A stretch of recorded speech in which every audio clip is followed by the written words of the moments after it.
inaanyat. Mga bata, maaari ba kayong tumayo at siya din paunahan ang ating panalangin? Buko ang ating ulo, tayo ay Lord, thank you po sa araw na ito. Amen. Amen. Magandang hapon mga bata. Magandang hapon din po. Bago kayo po, maaari niyo po natin tingnan yung mga basura o kalat na nasa ilalim ng mga bata. Okay na po, teacher. Maaari na kayo umupo. At ngayon, para sa ating mga tuntunin sa ating silid-aralan. Kuwari, maaari mo ba basahin lahat dito? Umupo ng maayos, huwag maingay, makinig ng mabuti, itaas ang kamay kapag magsasalita o sasagot, maging magalang sa lahat. Maraming salamat, Connie. At ngayon, para naman sa ating attendance checking o para tingnan mo sinaliban sa ating klase at hindi tingnan ang attendance card. Makikita rito na lahat kayo ay nandito sa ating sinilaralan. Bigyan ninyo ang inyong mga sarili ng tatlong palakpak. Bago tayo lumako sa ating bagong aralin, sino sa inyo ang makapagsasabi na pinag-aralan natin hapon? Ay, teacher, ako po. Yung pinag-aralan po natin nakaraan ay yung pagbibigay po ng pamagat sa teksto na napakinggan. Magaling, salamat Connie. At sa pagbibigay naman ng pamagat sa kwentong inyong napakinggan, ano ang dapat inyong gawin? Teacher, Geraldine? dapat po muna natin alamin kung ano po ang paksa, teacher. Magaling, salamat Geraldine. Ang inyong mga kasagutan ay tama sapagkat kailangan muna natin alamin ang paksa ng teksto ninyong napakinggan. At ngayon, para mas mapalalim ang inyong kaalaman sa pinag-aaralan natin nakaraan, meron ako inahandang teksto para sa inyo, para basahin ninyo. At sino sa inyo gusto magbasa nito? Ako po, teacher. Ito ang teksto. May ipapakita akong teksto at pagkatapos nun ay bibigyan niyo ito ng pamagat. Naiintindihan ba? Opo. Kahit anong pamagat lang, teacher.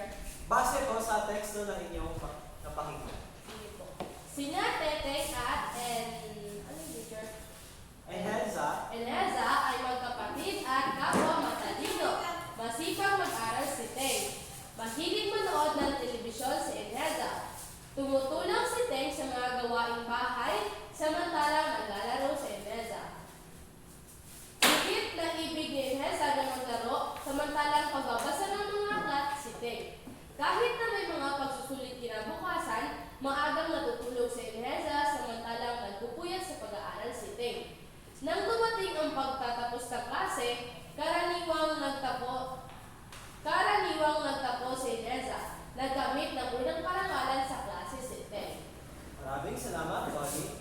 At ngayon naman, sa base sa teksto inyong napakinggan, ano yung pamagat na maaari niyong ibigay dito?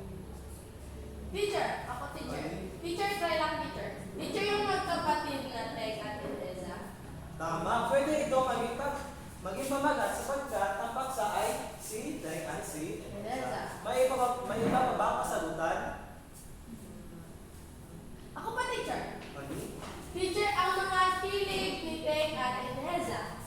Okay, maaari rin ito maging sagot sapagkat kasama rin ito sa teksto. At nakikita natin na natatandaan niyo ba ang ating nakaraang aralin. At dahil dyan, ngayon ay lilipat na tayo sa ating bagong aralin. At para sa unang gawain ninyo, ito ay tatawagin natin Iayos mo ang pangungusap. Geraldine, maaari mo bang masahin ang panuto? Una, may mga larawan na makukuha ang bawat grupo.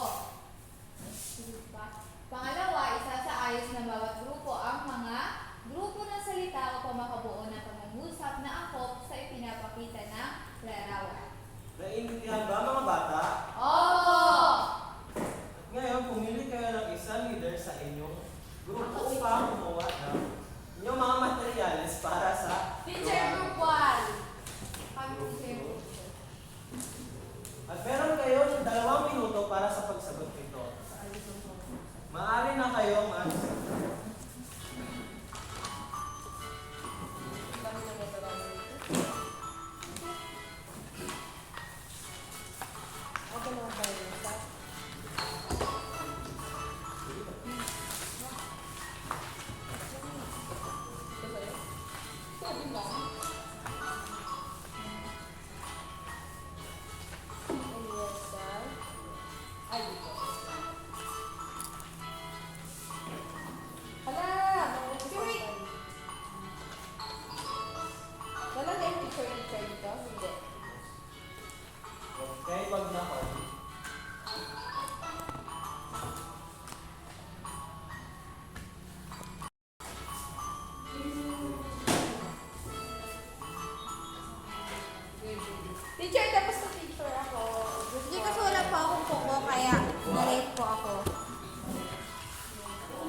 Kapal sila? Hindi ba magkapatid na? Tapos na ba ang bawat grupo? Opo! Magaling. Ngayon, unang grupo, maaari nyo na ba ipakita ang inyong ginawa? Wait lang, teacher. Ako kami, teacher. Teacher, drop na muna. Ay, maaari na mauna muna ang ikalawang. Kasi siya gano'n. Kasi para sa unang pangungusap. Ang picture ko ay naglalarawan na nagwawalis. At ang aming nabuong pangungusap na maaaring uugnay sa larawan ay nanonood ng telebisyon si Iniesta. Tapos po, yung pangalawa naman ko larawan ay nagwawalis at ang aming nabuong pangungusap ay si Teng ay nagwawalis. Magaling. Salamat, Gusto. Ngayon naman, bago tayo lumipat sa unang grupo, group 1, maaari bang idikit niyo muna sa harapan ang nabuo ninyong pangungusap?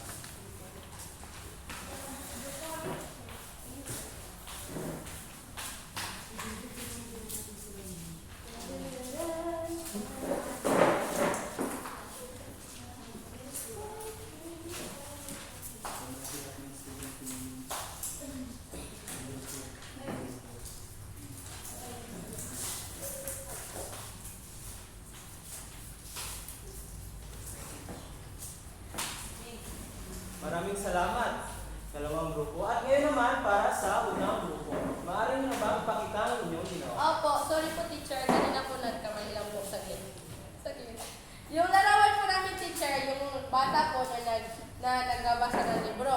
Tapos po yung pangungusap na nabuo namin ay si Teng, ay nagbabasa ng libro, si Teng. Tapos po, sa pangalawa naman po larawan, may bata po na naglalaro sa sa slide. Tapos po, yung nabuo po namin na pangungusap, si Iniesta ay naglalaro. Maraming salamat, unang grupo. At dahil dyan, maaari nyo bang idikit sa harapan ang nabuo ninyong mga pangungusap?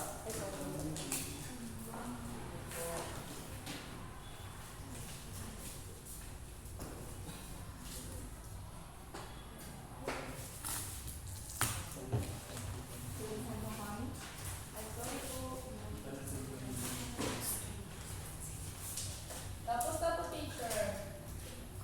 Maraming salamat, unang grupo. Mga bata, ano na nga ang tawag sa mga grupo ng salita na ito? Pangungusap. At paano natin masasabing ito ay isang Teacher. pangungusap? Connie? Teacher. Sabi po kasi, teacher, yung pangungusap po, nagsisimula po siya sa malaking titik po, tapos nagtatapos po sa tuldok. At ang isa pa ay binubuo. Ang pangungusap ay may buong diwa. At paano na nga natin masasabing ito ay ang isang pangungusap ay may buong diwa? Teacher, kapag hindi po putol yung ibig sabihin, teacher, kapag nabasa mo po yung pangungusap, may kahulugan po siya na nakaparating po. Tama. At base sa mga katanungan na aking itinanong, saan kaya doon ang ating magiging paksa para sa araw na ito? Baksa, teacher. Ang pag-aaralan. Teacher, pangungusap po. Ano siguro, teacher? Teacher, alam ko na. Teacher, pag-aaralan ko na din, teacher. Di ba, teacher, pangungusap? Siguro, teacher, sa pangungusap po kasi may simulo po sa kapanagulit. Baka po simulo sa kapanagulit. Tama, sapagkat sa araw na ito, ang ating pag-aaralan ay ang simuno at panagulit. Tama ako. At ngayon mga bata, maaari niyo ba basahin ang ating layunin? Layunin, matutukoy ang simuno at panaguri sa pangungusap.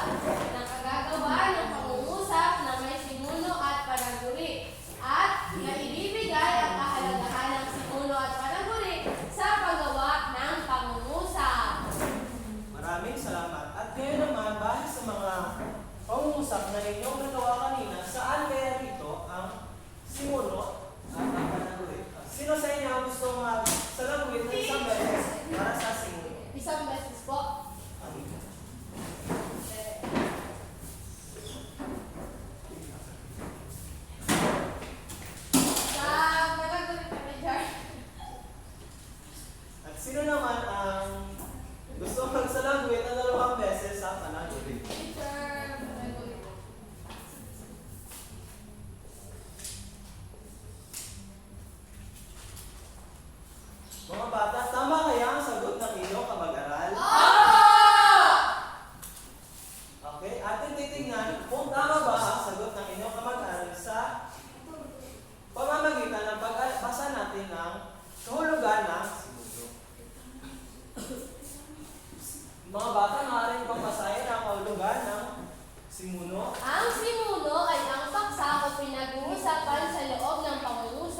Ito ay maaaring tao, bagay, hayop, pook, o kaya'y mga pangyayari.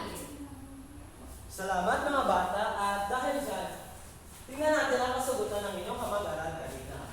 Tama ba na ang simuno ay si Teng sa pag-usap na ito? Opo! Paano nyo nasabi na ito ay Teacher. simuno? Kasi po teacher, yung simuno daw po yung pinag-uusapan. Tapos po dyan teacher, pinag-uusapan si Teng. Sabi po teacher, nagawa nila si Teng. Tama. At dahil dyan, makikita natin na tama ang kasagutan ng inyong kamag-aral. Dahil si Teng ang pinag-uusapan sa pag-usap. At ngayon naman, tingnan natin kung tama ba ang sagot ng inyong kamag-aral sa pananalitri. Mga bata, maaari nyo bang basahin maaari nyo bang basahin ang panugan ng panaguri? Ang panaguri ay ang bahagi ng pangungusap na nagsasabi ng lalarawan tungkol sa simuno. Ating tignan ang pag-usap. Ang sinalamuyo na 2 beses para sa panaguri ay nagwawalis. Tama ba ang kasagutan ng inyong kamag-aral? Opo! Bakit ito naging tama? Teacher, Kailan din? dahil po ang salita, kung bakit po naging panaguri ang salita nagwawalis, dahil po ang nagwawalis ay naglalarawan po kay Teng o si Teng na simuno. Tama. At nakikita natin na ang nagwawalis ang naglalarawan kay Teng. Teng. Tama ang kasagutan ng inyong mga kamag-aral. At ngayon naman sa pangalawang pangungusap, sino ang gusto magsarangwit ng 1 beses para sa simuno at 2 beses naman sa panaguri? Teacher. Sorry. Look.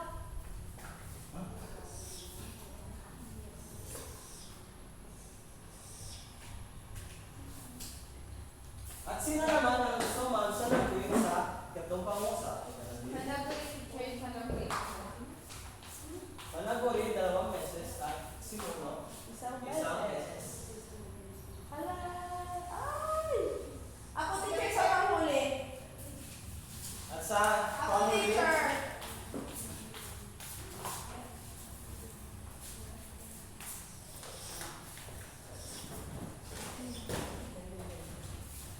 ating tingnan kung tama ba ang mga kasagutan ng inyong mga kamag-aral. Sa pangungusap na to, si Enheza ba ang ating simuno? Opo! Siya ang simuno sapagkat Siya po yung pinag-uusapan. tama. At nanonood ng telebisyon, ito ba ang panaguri? Opo, kasi po, Opo, dahil nasasabi sa po sabi ng ginagawa ni Eliasa po. Tama. At sa ikatlo naman, ang salitang ay naglalaro ba ang panaguri? Opo! At bakit ito ang naging panaguri? Naglalarawan po siya tungkol kay Eliasa. Kung ano ang ginagawa ni Ines sa teacher. Tama. Sapagkat ipinapakita dito na si Enheza ay Naglalaro. at si Enheza ang simuno Simuno. sa pangusap na ito. At sa ikahuling pangusap naman, Nagbabasa na. tama ba na nagbabasa ng libro ang panaguri? Opo! Tama, sapagkat ito ay Naglalarawan yung ginagawa ni Teng. Simuno. tama na si Teng. Sapagkat si Teng ang simuno sa pangusap na yan. Teacher. Teacher, pwede din po pala teacher na sa unahan po yung simuno, pwede din po pala siya sa hulihan, di ba teacher? Opo, sapagkat may 2 ayos ng pangusap. At ito ay tinatawag natin. Una ay karaniwang ayos ng pangungusap na kung saan nauna ang panaguri kaysa sa simuno. Sa pangungusap na ito, ano ang karaniwang ayos ba ito ng pangungusap? Opo, teacher! Opo. Kasi teacher, Pwede bakit ito naging karaniwang ayos? kasi po teacher, nauna mo yung panaguli kaysa po sa simuno. Tama. At kung ang unang tawag sa ayos ng pangungusap na ito ay karaniwang ayos, sa tingin niyo mga bata, sa pangungusap na ito, ano kaya ang magiging tawag sa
panghalip, panguri at panliwa.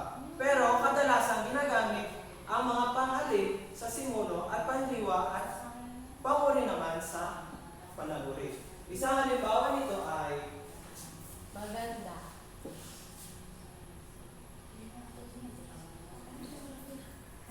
Ako ay gwapo. Matangkad, teacher. Ako ay Pilipino. ay Pilipino. Tinatawag bang pangalan ang ako o Ano po siya, teacher? Panghalip! Panghalip! at naging panghalip ito sapagkat Pinalitan niya po, teacher, yung pangalan. tama. Panghalip sa pangalan. At makikita natin dito na maliban lang sa pangalan, maaari maging panghalip ang gamitin sa simuno. At ngayon, upang mas palalim ang inyong pangunawa sa simuno at panaguri, ako ay may inihandang pangkatang gawain para sa inyo. At para sa gawain nito, mga bata, maaaring bang basahin ang ating panuto? Gumawa ng pangungusap na may simuno at panaguri batay sa mga larawan. Bilugan ang simuno at kahunan ang panaguri. Isulat ninyo sa pangungusap sa gilid ng larawan. At para sa pangkatang gawain na ito, may inihanda akong rubrics para sa pag-score ng inyong mga gagawin. Maaari niyo ba basahin ito, mga bata? Lahat ng miyembro ay nakikibahagi sa aktibidad ng pangkat. Ang mga miyembro ng pangkat ay nagpapakita ng mga kasanayan sa pagbuo ng pangungusap. Ang mga miyembro ng pangkat ay nagsasagawa ng aktibidad ng tahimik. Tama ang mga nagawa ng pangungusap. Salamat, mga bata. At ngayon naman, mga leader na sa bawat grupo, maaari ba kayong pumunta rito sa harapan para kuhain ang inyong mga materyales?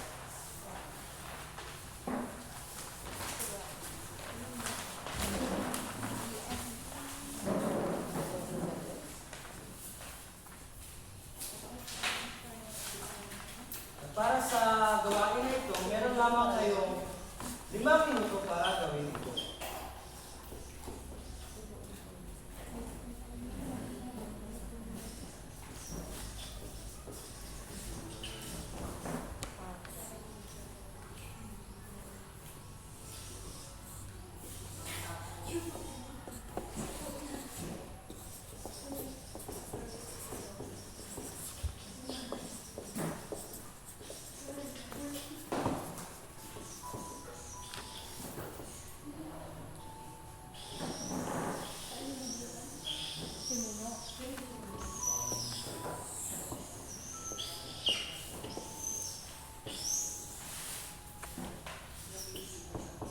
Makikita natin na ang bawat miyembro ng inyong grupo ay nakikipagtulungan.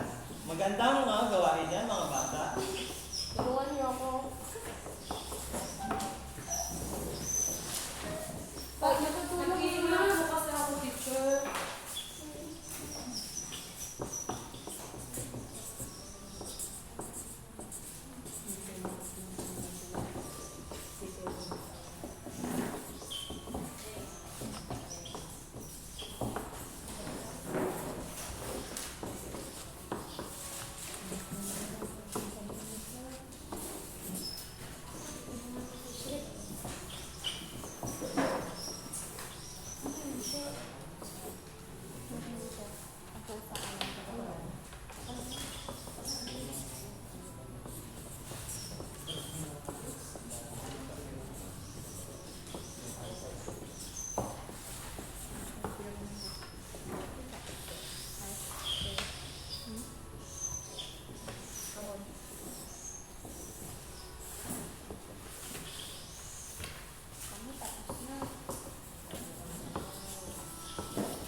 Kasi kambal dulong. Astig.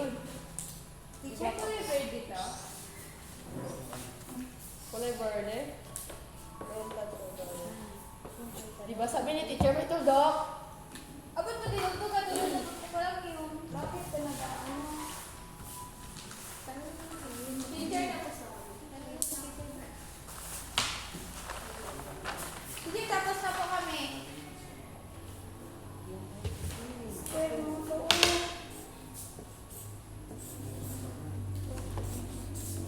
Bukas na square.